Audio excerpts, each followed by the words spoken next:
Let us go back in time, to an ancient era shortly after the destruction of the people of Lut. This was the time of Madyan, a powerful and wealthy civilization. They were the descendants of Prophet Abraham. Their city was located near the Gulf of Aqaba. It sat right on the grand trade routes. These routes connected Arabia to Syria and Egypt. Because of this, the people of Madyan became incredibly rich. But their sudden wealth brought a deep darkness into their hearts.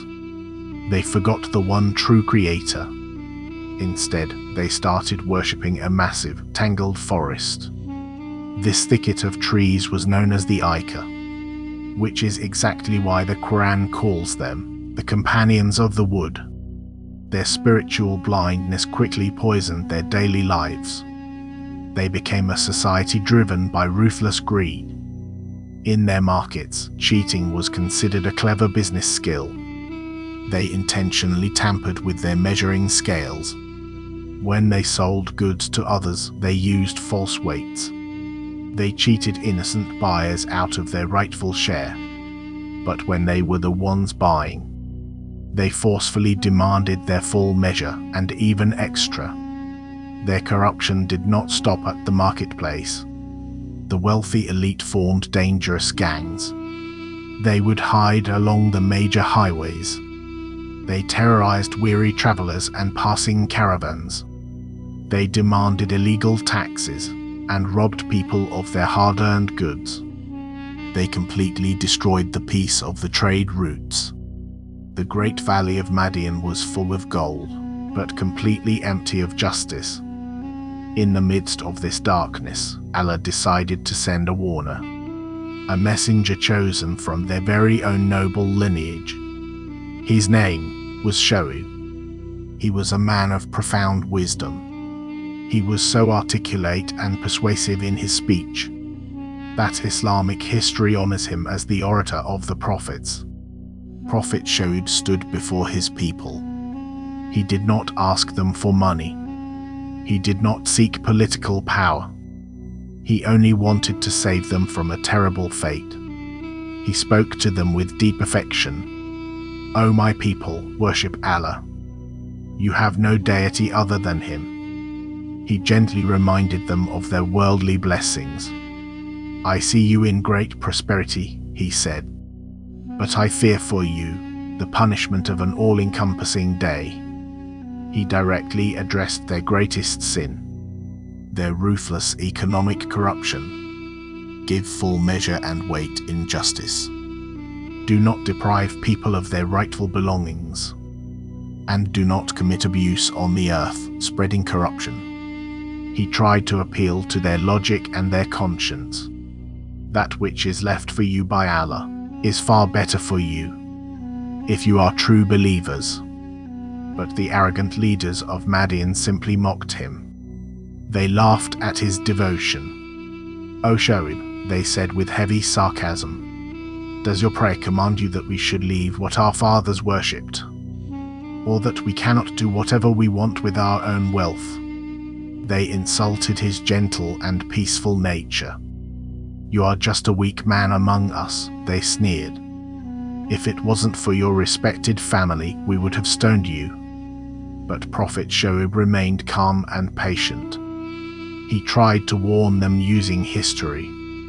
"O my people, do not let your opposition to me lead you to disaster. Do not bring upon yourselves the same destruction that struck the people of Noah or Hud or Salih." And then he delivered a chilling reminder. "And the ruined cities of the people of Lut are not very far from you."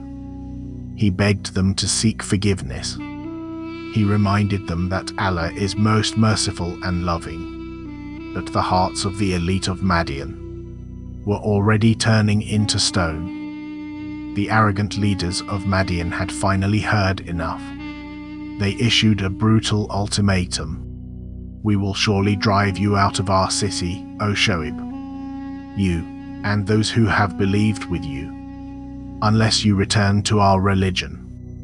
Prophet Shoaib replied with firm faith, Even if we are completely unwilling, we would be inventing a lie against Allah if we returned to your religion after He has saved us from it. Infuriated, the elite of Madyan made a fatal mistake. They challenged the wrath of the Almighty. They looked at Shoaib and mocked him. You are nothing but a man under a magic spell. You are just a human being like us, and we think you are a liar. Then they crossed the final line. So make fragments of the sky fall upon us, if you are really telling the truth. Prophet Shoaib quietly turned away. My Lord knows best what you do, he said. Allah commanded Shoaib and the believers to leave the city safely. Then the punishment began. It did not start with a sudden storm or an earthquake. It started with a suffocating, unbearable heat.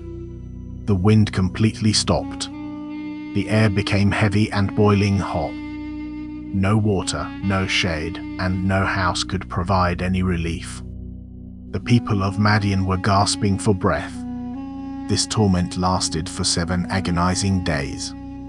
Then, on the 8th day, they saw something in the sky. A massive, dark cloud moved over the valley. It cast a huge, cooling shadow over the scorching land. Desperate for relief, the people of Madyan rejoiced. This is a cloud bringing us rain, they shouted. Men, women, and children rushed out of their boiling homes. They all gathered tightly beneath the giant shadow of the cloud. But it was not a cloud of mercy. It was the torment of the day of the dark cloud. As soon as they were all gathered beneath it, the sky roared. A terrifying, deafening blast echoed through the valley. The earth beneath their feet began to violently shake, and from the dark cloud above rained down a devastating shower of blazing fire.